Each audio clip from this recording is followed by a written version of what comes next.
Good morning aspirants. ఈ వీడియోలో APPSC group 2 mains syllabus కు సంబంధించి సైన్స్ అండ్ టెక్నాలజీలో ఫస్ట్ చాప్టర్ లో ఉన్న science and technology machines and policies కి సంబంధించి ఒక ముఖ్యమైన టాపిక్ ను మనం ఈ వీడియోలో డిస్కస్ చేసుకోబోతున్నాం. Group 2 prelims examination question paper ను చూసినా లేదా గ్రూప్ 1 ప్రిలిమ్స్ క్వశ్చన్ పేపర్ ను చూసినా లేక May 25న ఏపీపీఎస్సీ కండక్ట్ చేసిన డిప్యూటీ ఎడ్యుకేషన్ ఆఫీసర్స్ ఎగ్జామినేషన్ కి సంబంధించిన క్వశ్చన్ పేపర్ ను చూసినా మీకు కాన్సెప్ట్ బేస్డ్ క్వశ్చన్స్ బాగా ఇబ్బంది పెట్టే విధంగా ఎగ్జామినేషన్ లో క్వశ్చన్ చేయడం జరుగుతుందన్నమాట. అందువల్ల నేను నా వీడియోస్ ద్వారా మీకు సాధ్యమైనంత ఎక్కువ కాన్సెప్ట్ ను ప్రొవైడ్ చేయడానికి ట్రై చేస్తున్నాను. ఇక టాపిక్ ని స్టార్ట్ చేద్దాం. ఇక్కడ మన భారతదేశానికి సంబంధించి మొట్టమొదటి క్వాంటమ్ డైమండ్ మైక్రోచిప్ ఇమేజర్ చిత్రాన్ని మొట్టమొదటిసారిగా మన దేశంలో తయారు చేయడం జరిగిందనమాట. అయితే ఇక్కడ మీకు అర్థం కావాల్సింది క్వాంటమ్ డైమండ్ మైక్రోచిప్ ఇమేజర్ గురించి మీకు అర్థం కావాలంటే దానికన్నా ముందుగా గవర్నమెంట్ ఆఫ్ ఇండియా ప్రకటించిన నేషనల్ క్వాంటమ్ మిషన్ ఈ యొక్క ప్రాజెక్టును ముందుగా అర్థం చేసుకోవాల్సి ఉంటుంది. ఈ నేషనల్ క్వాంటమ్ మిషన్ను ఈ ప్రాజెక్టును 2023లో గవర్నమెంట్ ఆఫ్ ఇండియా వాళ్ళు స్టార్ట్ చేయడం జరిగిందనమాట. ఈ ప్రాజెక్ట్ మొత్తాన్ని పర్యవేక్షణ చేసే వాళ్ళు the department of science and technology, short ఫామ్లో డిఎస్టీ అంటాం అనమాట. The department of science and technology ఈ ప్రాజెక్ట్ మొత్తాన్ని నేషనల్ క్వాంటమ్ మిషన్ ప్రాజెక్ట్ మొత్తాన్ని కూడా department of science and technology పర్యవేక్షణలో ఇంప్లిమెంట్ చేయడం జరుగుతుందన్నమాట. తర్వాత నేషనల్ క్వాంటమ్ మిషన్ యొక్క లక్ష్యం ఏంటి అనేది మనం పరిశీలిస్తే క్వాంటమ్ టెక్నాలజీలో మన భారతదేశాన్ని గ్లోబల్ సూపర్ పవర్గా తయారు చేయడం అనేది ఈ నేషనల్ క్వాంటమ్ మిషన్ యొక్క ప్రధాన లక్ష్యం అన్నమాట. మన ఎగ్జామినేషన్కి ప్రధానంగా ఈ లక్ష్యాలు చాలా చాలా ఇంపార్టెంట్, ఖచ్చితంగా గుర్తుపెట్టుకోవాల్సిన పాయింట్ ఇది. ఇక్కడ ఈ సెమీ కండక్టర్ చిప్ తయారీకి సంబంధించి మన భారతదేశం ఎందుకు గ్లోబల్ సూపర్ పవర్గా గ్లోబల్ లీడర్గా ఎందుకు తయారు కావాలని లక్ష్యంగా పెట్టుకున్నారంటే ముఖ్యంగా సెమీ కండక్టర్ చిప్స్కి సంబంధించి మోడర్న్ టెక్నాలజీని బేస్ చేసుకొని పనిచేసే ప్రతి ఎలక్ట్రానిక్ డివైజెస్లో కూడా ఈ చిప్పే చాలా కీలకం అన్నమాట. మానవ శరీరానికి మెదడు ఎంత ఇంపార్టెంటో ఎలక్ట్రానిక్ పరికరాలకు ఈ చిప్ అంతే ఇంపార్టెంట్ అన్నమాట. ఈ యొక్క చిప్ పరిశ్రమకు సంబంధించి ప్రపంచం ఎలా ఉంది అనే దాన్ని మనం ఒకసారి పరిశీలిస్తే ముఖ్యంగా Taiwan, China, South Korea, United States of America, France, Japan మొదలైన దేశాలన్నీ కూడా ఈ చిప్ తయారీలో విశేషమైన రీసెర్చ్ను కొనసాగిస్తూ ఉన్నాయన్నమాట. ఒక దేశానికి మించి ఇంకో దేశం పోటీపడి సెమీ కండక్టర్ చిప్ రంగంలో తమ యొక్క రీసెర్చ్ని కొనసాగిస్తూ ఉన్నాయన్నమాట. సో మన భారతదేశం కూడా ఈ అన్ని దేశాలతో పోటీపడి సూపర్ పవర్గా గ్లోబల్ సూపర్ పవర్గా తయారు కావడానికి అన్ని విధాల కృషి చేస్తుందన్నమాట. మరి ముఖ్యంగా telecommunications, computing, health care, defence ఇలా మొదలైన రంగాల్లో సెమీ కండక్టర్ చిప్స్ని ఖచ్చితంగా వాడాల్సిన పరిస్థితిని మనం కళ్ళ ముందు చూస్తున్నాం అన్నమాట. ఒక రకంగా చెప్పాలంటే సెమీ కండక్టర్స్ చిప్ యుగంలో మనం నివసిస్తున్నాం.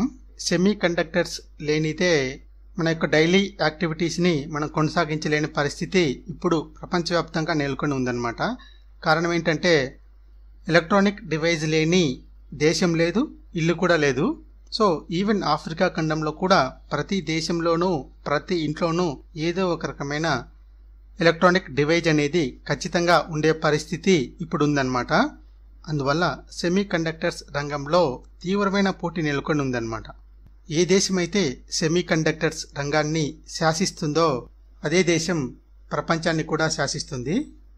సెమీ కండక్టర్స్ చిప్ తయారీలో మన భారతదేశం సెల్ఫ్ సఫిషియన్సీని సాధిస్తే, స్వయం సమృద్ధిని సాధించగలిగితే అమెరికా యొక్క నెంబర్ 1 స్థానానికి మరియు చైనా యొక్క నెంబర్ 2 స్థానానికి గట్టి సవాలు మన భారతదేశం విసరగలదు. ఇక్కడ మన దేశానికి సంబంధించిన పరిస్థితిని అంచనా వేస్తే రాబోయే 10 సంవత్సరాల్లో మనం సెమీ కండక్టర్స్ చిప్ సంబంధించి గ్లోబల్ సూపర్ పవర్గా మనం తయారు కావచ్చనే అంచనాలు వినిపిస్తున్నాయన్నమాట. బట్ అది ఎప్పుడు జరుగుతుందంటే పటిష్టమైన సెంట్రల్ గవర్నమెంట్ ఉండడం, పటిష్టమైన లీడర్షిప్ ఉన్నప్పుడు మన భారతదేశం ఆ స్థాయికి చేరే అవకాశం ఉందని అంచనాలు వేస్తున్నారనమాట. అయితే ఇక్కడ క్వాంటమ్ టెక్నాలజీ అంటే ఏంటి అనే డౌట్ మీకు అందరికీ వచ్చి ఉంటుంది. క్వాంటమ్ టెక్నాలజీ అంటే పరమాణువులో గల సబ్ అటామిక్ పార్టికల్స్ ఉంటాయి కదా, వాటి లక్షణాలను బేస్ చేసుకొని డెవలప్ చేయబడేదే క్వాంటమ్ టెక్నాలజీ అన్నమాట.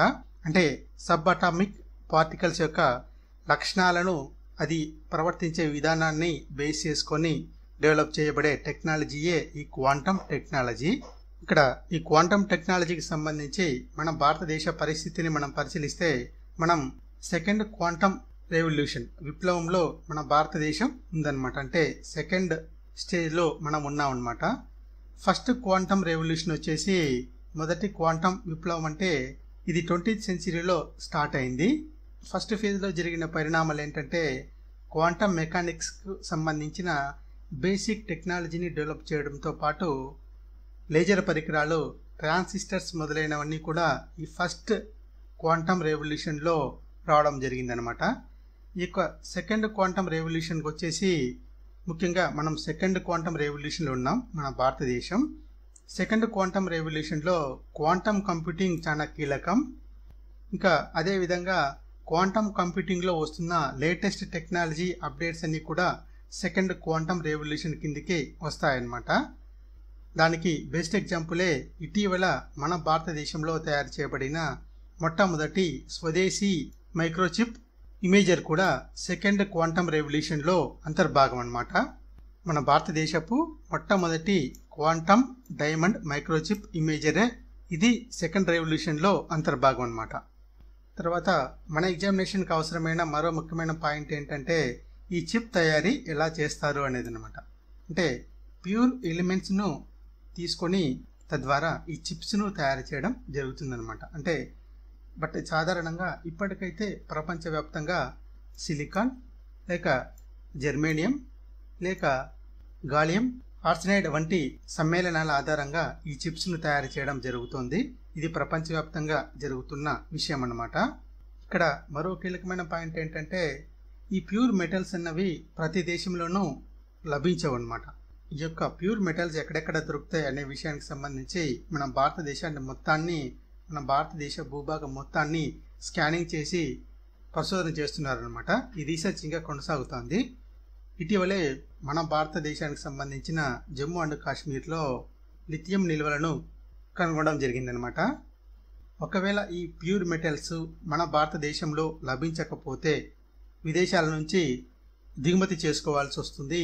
అటువంటి సందర్భంలో ఈ చిప్ కాస్ట్ అనేది పెరుగుతుందన్నమాట. అది పెద్ద మైనస్ పాయింట్ అని మనం గుర్తించాలి.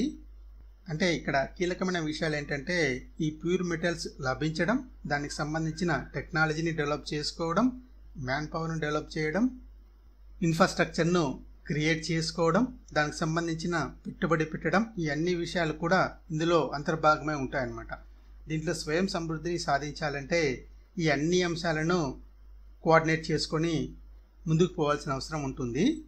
మన గవర్నమెంట్ ఆఫ్ ఇండియా ఈ అన్ని అంశాలను పరిగణలోకి తీసుకొని మన భారతదేశాన్ని గ్లోబల్ పవర్గా తయారు చేయడానికి కావాల్సిన చర్యలన్నిటినీ కూడా చేపడుతుందన్నమాట. ఇలాంటి సపోర్టే కంటిన్యూగా ఒక 10 years పాటు కొనసాగితే మనం కూడా ఒక సూపర్ పవర్ స్థాయిలో ఉండొచ్చు ఈ యొక్క సెమీ కండక్టర్స్ చిప్ తయారీ రంగంలో అన్నమాట.